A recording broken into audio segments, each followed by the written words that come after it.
এবার সিপিএম নেত্রী মীনাক্ষী মুখোপাধ্যায়কে লক্ষ্য করে ছোড়া হলো ডিম। বিজেপির বিরুদ্ধে অভিযোগ তুলেছেন সিপিএম নেত্রী। শীতলকুচিতে সিপিএম কর্মী রহস্য মৃত্যুর ঘটনা ঘটে। মৃতের বাড়িতে যাচ্ছিলেন মীনাক্ষী। রবিবার নদী থেকে উদ্ধার হয় সিপিএম কর্মীর মৃতদেহ। মন্টু মিয়াকে খুনের অভিযোগ করেছে পরিবার। সেই মীনাক্ষী মুখোপাধ্যায় যখন যাচ্ছিলেন তখন তার গাড়ি লক্ষ্য করে এভাবেই ছোড়া হলো ডিম। গাড়ি এখানেই দাঁড়াবে, গাড়ি সরবে না। এখানে যত পুলিশ আছে সব পুলিশ সাসপেন্ড হবে। পুলিশ এখানে দাঁড়িয়ে থাকবে আর এখানে যার যা খুশি চলবে। গাড়ি এখানেই দাঁড় করাবে। এইটা হচ্ছে বিজেপি না। কোনো কমপ্লেন হলে পুলিশকে জানাক। আমি তো এখানে এসপির কাছে বসে আছি। আমি একজন অসহায় পরিবারে যেতে পারি না? আমার কমরেড মারা গেছেন, খুন হয়েছেন, আমি তার পরিবারে একটা বার দেখা করতে যেতে পারি না? এগুলো আমাদের অপরাধ, এগুলো আমাদের অন্যায়।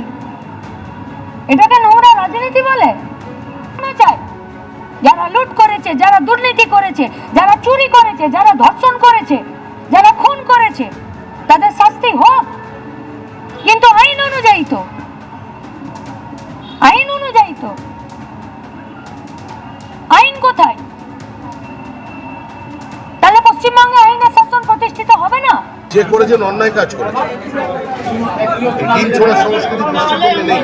সিপিআইএম এই জেলায় 90-এর দশকে আমাদের অনেক কর্মীকে খুন করেছে, কিন্তু তারপরেও বলছি সিপিআইএম এর কোনো নেতার বিরুদ্ধে তারপরে একটি সিপিআইএম এর একটি মহিলা কর্মী এ ধরনের আচরণ যারা করেছেন তারা ভিন্ন কাজ করেছেন। এই ঘটনার সম্মুখীন কালীঘাট তৃণমূলের ছাত্র যুবকের মিছিলের অনুমতি দিল হাইকোর্ট। শর্ত সাপেক্ষে কাল কালীঘাট তৃণমূলের মিছিলের অনুমতি। বালিগঞ্জ ফাঁড়ি থেকে হাজরা রোড হয়ে হাজরা মোড় পর্যন্ত মিছিল। রোড বদল করে কালীঘাট তৃণমূলকে মিছিলের অনুমতি হাইকোর্টের। ব্যাপারটা ছিল যেটা যুব তৃণমূল কংগ্রেস আর তৃণমূল ছাত্র পরিষদ যেটা মিছিলের জন্য পারমিশন চেয়েছিল আগামীকাল, সেটা রিজেক্ট করেছিল। এর আগের সপ্তাহ রিজেক্ট করেছিল। সেটা মাননীয় বিচারপতি সৌগত ভট্টাচার্য অর্ডার দিচ্ছে এখন, যে বললো যে বেলা 2:30 থেকে 4:30 পর্যন্ত বালিগঞ্জ ফাঁড়ি টু হাজরা মোড় পর্যন্ত মিছিলের পারমিশন দিয়েছে আগামীকাল যে মিছিলটা আছে 2:30 থেকে 4:30। এর আগে ছিল ওই অ্যাপ্লিকেশনে বালিগঞ্জ ফাঁড়ি থেকে ঘুরে ল্যান্সডাউন মার্কেট, সেটার জায়গায় বালিগঞ্জ ফাঁড়ি থেকে হাজরা মোড় পর্যন্ত মিছিলের পারমিশন দিয়েছে। লোক সংখ্যাটা বলছে বোধহয় 1000 হবে। এটা লোক সংখ্যা লিমিট করে দিয়েছে। যেমন থাকে রাস্তার একধার দিয়ে যাবে এটসেট্রা সেগুলো বলে দিয়েছে। মেসি কাণ্ডে ফের অরূপ বিশ্বাসকে জিজ্ঞাসাবাদ। বিধাননগর দক্ষিণ থানায় প্রাক্তন ক্রীড়ামন্ত্রীর হাজিরা।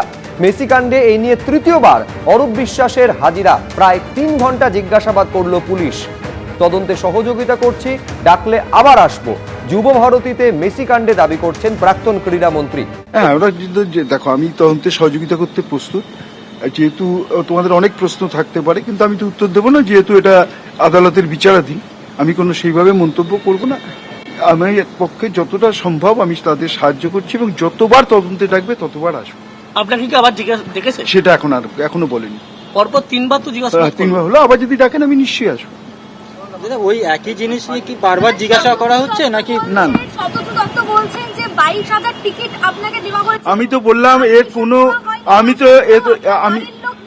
আমি তো এর মধ্যে একটাই কথা বলবো, কোনো প্রশ্নের আপনাদের 1000 প্রশ্ন আছে, আমি সবটাই আদালতে বলবো, এবং আমার এইটুকু বিশ্বাস সত্যই জয়ী হবে, মিথ্যা নয়। তৃণমূলের ব্যাংক অ্যাকাউন্ট নিয়ে তদন্তে এনফোর্সমেন্ট ডিরেক্টরেট। কলকাতার 4টি জায়গায় তল্লাশি ইডির। তৃণমূলের অ্যাকাউন্টে কি ঢুকেছিল শিক্ষা দুর্নীতির টাকা? কয়লা পাচার, বালি পাচারের টাকাও কি ঢুকেছিল তৃণমূলের অ্যাকাউন্টে? তৃণমূলের তহবিল তদন্তে এবার নামলো এনফোর্সমেন্ট ডিরেক্টরেট।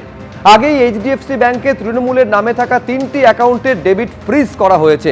অরূপ বিশ্বাসের চিঠি ঘিরে তৃণমূলের তহবিলে বিতর্কের সূত্রপাত হয়। নিজেকে কোষাধ্যক্ষ বলে দাবি করে ব্যাংকে অ্যাকাউন্ট ফ্রিজের আবেদন জানিয়েছিলেন অরূপ বিশ্বাস। বেআইনি লেনদেনের অভিযোগে এই একই অভিযোগ দায়ের করেছিল ঋতব্রত তৃণমূল। বিধাননগর পুলিশ কমিশনারেটে সাইবার ক্রাইমে এই অভিযোগ দায়ের হয়। আর তারপর ময়দানে নামলো এনফোর্সমেন্ট ডিরেক্টরেট।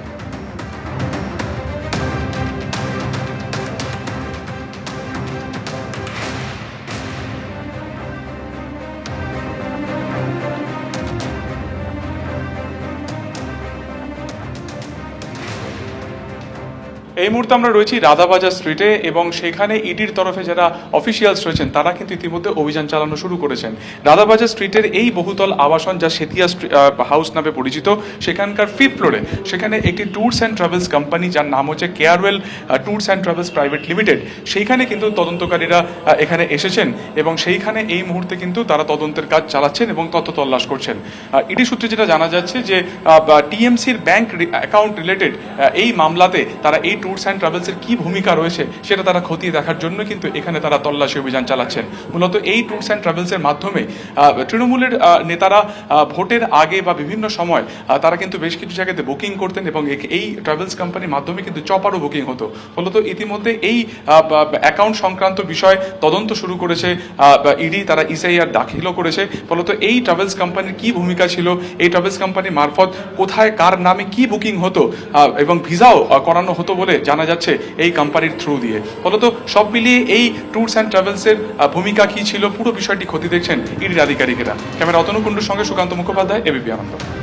এরকম মোট 4টি জায়গা আছে কলকাতায়, যে 4টি জায়গায় তদন্ত করছে এনফোর্সমেন্ট ডিরেক্টরেট। তৃণমূলের ব্যাংক অ্যাকাউন্ট নিয়ে তদন্ত এনফোর্সমেন্ট ডিরেক্টরেট শুরু করেছে। এই যে টাকা তৃণমূলের তহবিলে জমা পড়েছিল সেই টাকার উৎস কোথায়, সেই টাকা কোথায় কোথায় গেছিল, যাবতীয় বিষয়টা মানি ট্রেল খুঁজে বের করার চেষ্টা করছে কেন্দ্রীয় তদন্তকারী সংস্থা।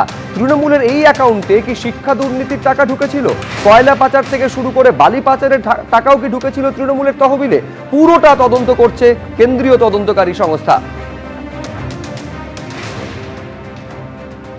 আমাদের তৃণমূল কংগ্রেসের অ্যাকাউন্টে যতগুলো অ্যাকাউন্ট আছে, 11টা বা তারও অধিক অ্যাকাউন্ট হতে পারে, সে অ্যাকাউন্টে যে পরিমাণ টাকা আছে, কত টাকা আছে, টাকার সোর্স অফ ফান্ডের উৎস কী এবং কোথায় কিভাবে খরচ হয়েছে, আমরা বিধাননগর সাইবার ক্রাইম থানায় গিয়ে লিখিতভাবে আমরা জানতে চেয়েছি। তার কারণ হচ্ছে স্বচ্ছতা বজায় রাখা আমাদের প্রয়োজন আছে। আমরা সাইবার ক্রাইম থানায় লিখিতভাবে জানিয়েছি, এটাই হচ্ছে আমার মূল বক্তব্য। এবং এর পরিপ্রেক্ষিতে যদি ইডি সাইবার ক্রাইম, আমরা ইডির কাছে কোনো রকম আমরা অ্যাপ্লিকেশন করিনি। এবার সাইবার ক্রাইম থানা এর সোর্স কি, উৎস কি, কোথা থেকে এসছে, এবার কেন ইডি এসছে, কিভাবে ইনকোয়ারি করছে, কোথায় তদন্ত করছে তারা বলতে পারবে না, আমাদের এটা জানা নেই। আমরা আমাদের সাইবার ক্রাইম থানায় আমাদের বক্তব্য আমরা রেখেছি। আপনি প্রথম এটা নিয়ে ব্যাংককে জানিয়েছিলেন এটা ফ্রিজ করার জন্য, এরপর বিধাননগর সাইবার পিএস এবং তারপর এনফোর্সমেন্ট ডিরেক্টরেট টাকার উৎস নিয়ে প্রশ্ন উঠছে।